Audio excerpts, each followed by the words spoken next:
Hi, Virgo. Thank you for joining me for your October Blood Moon Psychic Tarot reading. My name's Audrey Alison. I'm using the Wizard's Tarot by Barbara Moore. Virgo, please watch your sun sign, rising sign, and moon sign for a full dose of divination for the month. That feels good. Let's see what we have, Virgo, for October. Happy Halloween. One of my favorite holidays is Day of the Dead, Dia de los Muertos. I like November. Let's see what we have here. Ooh, the Hermit. What's up? That's Virgo. That's your card.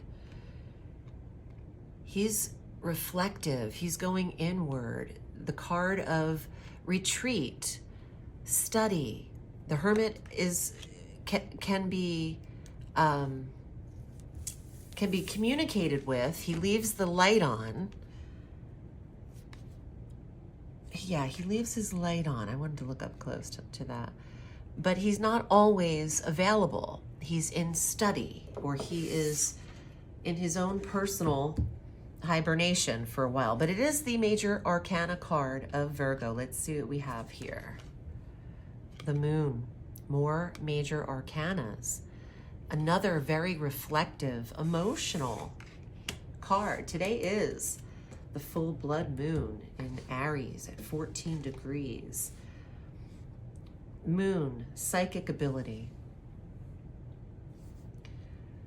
High emotional state, sensitive, receptive, reactive.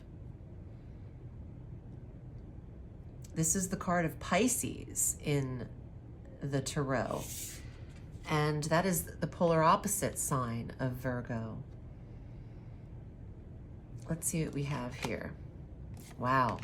Every reading judgment has come out, except for Leo, who I think had such an uplifting reading. I can't believe it.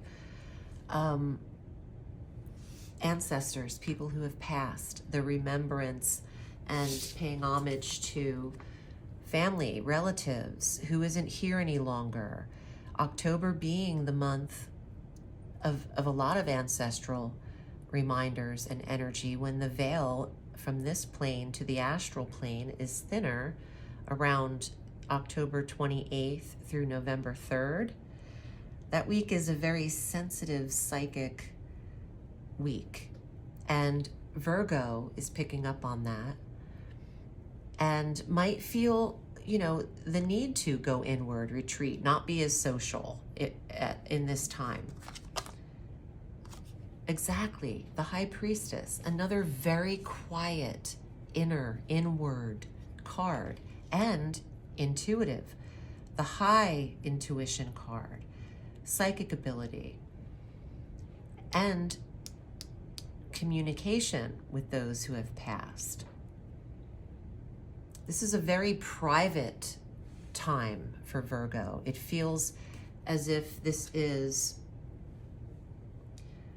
non-social. You could go away on a retreat, a spiritual retreat, some form of prayer, ritual, a coven, a whole community of believers in some way.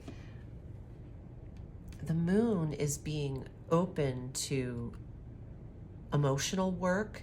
Maybe there is a lot of shadow work being done with Virgo, confronting their own personal demons. Nine of Wands. There's no need to be defensive here, or maybe you're defending the respect of someone who has passed. The Nine of Wands is something to defend or something to prove. And it feels a little bit like the opposite of being inward about it.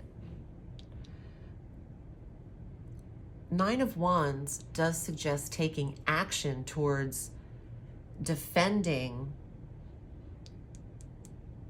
your abilities, maybe, and what you're capable of. Eight of Swords.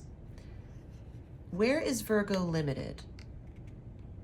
The Eight of Swords suggests being stuck in something, not necessarily tangibly, but mentally or in a thought pattern.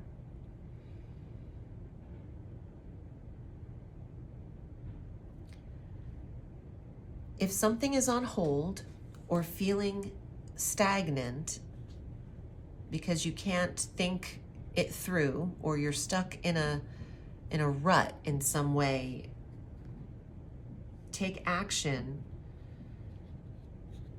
in community. The Nine of Wands is a group of people defending themselves. And I feel like they're your saving grace in some way. These two cards feel like they work together here.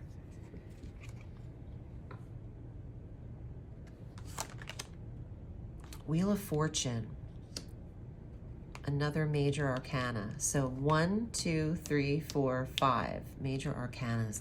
It's a big month for you.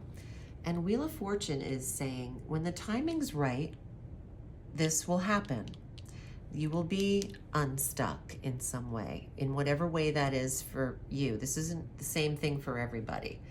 It's impossible. It's very general. But the one thing that can be removed is this Nine of Wands. It feels like it's disrupting this peacefulness here, and then it creates this feeling of being stuck when it's unnecessary to feel that way. Six of Cups, nostalgia, reminding of the past. Similarly to Judgment, although Judgment has to do with people who aren't here anymore on this plane, but the Six of Cups has to do with remembering the past. We do have a retrograde in November from the 8th through the 29th, and the Chariot. Look at that, victory, travel, movement, success. Trust the timing, Virgo, of whatever the Hermit is working on and drawing energy from. Trust the timing, because Chariot here in this area, there's one more card I'm drawing, is a beautiful victory. And Wheel of Fortune at the base is transformation, divine timing, and usually annual cycles. Things can take years. Wheel of Fortune, it can happen at any time in life. I mean, Virgo, this is the major arcana reading. There are 78 cards in here. The Fool, you're ending on the beginning. So when you are finished with something and having this successful victory, boom, there's the first card of the tarot deck, the Fool, the Zero, the reset button, beginning a new course of action, a new experience, a new path, taking a risk, even after a victory. I love it. I actually love this. I loved the flow of the inner piece of the first four cards. Not everything can be perfect, and not everything flows in the perfect pace or rhythm for us in what we preconceive ahead of time as what we want the strategy or rhythm to be. But trust the process here and let your guard down some. And things are very smooth for Virgo. I hope this was helpful. You know where to find me. I do this right here every day at audreyalison.com. You can book your reading there, and you have access to my calendar, Virgo. Remember, the sky is limitless, so reach for the stars.